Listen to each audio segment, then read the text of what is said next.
ఆదిలాబాద్ జిల్లాలో తుడుం దెబ్బ ఆందోళనకు దిగింది. లంబాడీలను ఎస్టీ జాబితా నుంచి తొలగించాలని, ఏజెన్సీ మెగా డిఎస్సీ నిర్వహించాలని డిమాండ్ చేశారు. ఆదివాసీల సమస్యలు పరిష్కారం కాకపోతే ఉద్యమాన్ని మరింత ఉధృతం చేస్తామంటూ హెచ్చరించారు.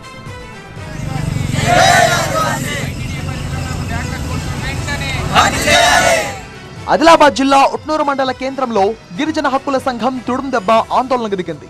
లంబాడీలను ఎస్టీ జాబితా నుంచి తొలగించాలని, ఏజెన్సీ ప్రాంతంలో మెగా స్పెషల్ డిఎస్సీ నిర్వహించాలని ఐటీడీఏ ముందు తుడుం దెబ్బ ఆధ్వర్యంలో ధర్నాకు దిగారు. స్థానిక గిరిజన యువకులకు ఉద్యోగాలు కల్పించేందుకు జిల్లా సెలక్షన్ కమిటీ ద్వారా ఉపాధ్యాయుల నియామకానికి ప్రత్యేక నోటిఫికేషన్ విడుదల చేయాలని తుడుం దెబ్బ రాష్ట్ర అధ్యక్షులు డిమాండ్ చేశారు. పోడు భూములు సాగు చేస్తున్న ఆదివాసీ రైతులకు హక్కు పత్రాలు ఇవ్వాలని కోరారు. తుడుం దెబ్బ పిలుపు మేరకు ధర్నాలో పాల్గొనేందుకు ఉమ్మడి జిల్లా నుంచి భారీగా తరలి వచ్చారు.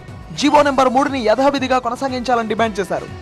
గతంలో ఎన్టీ రామారావు ప్రభుత్వం ఉన్నప్పుడు ఆదిమ గిరిజనులకు 9 తెగళ్లలో ఉన్నటువంటి విద్యావంతులకు స్పెషల్ డిఎస్సీని ప్రకటించి వారికి స్పెషల్ డిఎస్సీ ద్వారా ఉద్యోగాలు ఇవ్వడం జరిగింది.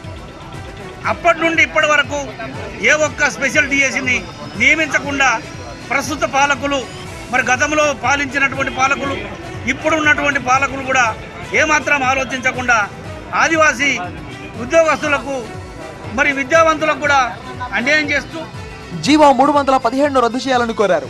ఎస్టీ షెడ్యూల్ తెగ జాతిలో ఉన్న గోండు, కొలం, తోటి, నాయకపోడ్, మన్నేవార్ తదితర జాతులకే రాజ్యాంగం కల్పించిన రిజర్వేషన్ ఫలాలు అందాలని తుడుం దెబ్బ డిమాండ్ చేసింది. ఏజెన్సీ ప్రాంతాల్లో రాజ్యాంగం కల్పించిన 5వ షెడ్యూల్ 1/70 చట్టాలు అధికారుల నిర్లక్ష్యంతో నిర్వీర్యమవుతుందని అన్నారు.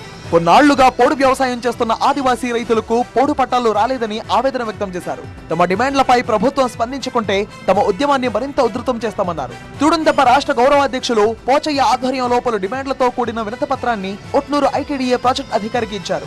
ఆదివాసీల సమస్యలను చాలా క్షుణ్ణంగా పరిశీలించి సాధ్యాసాధ్యాలను పరిష్కారం దిశగా చర్యలు తీసుకుంటామన్నారు.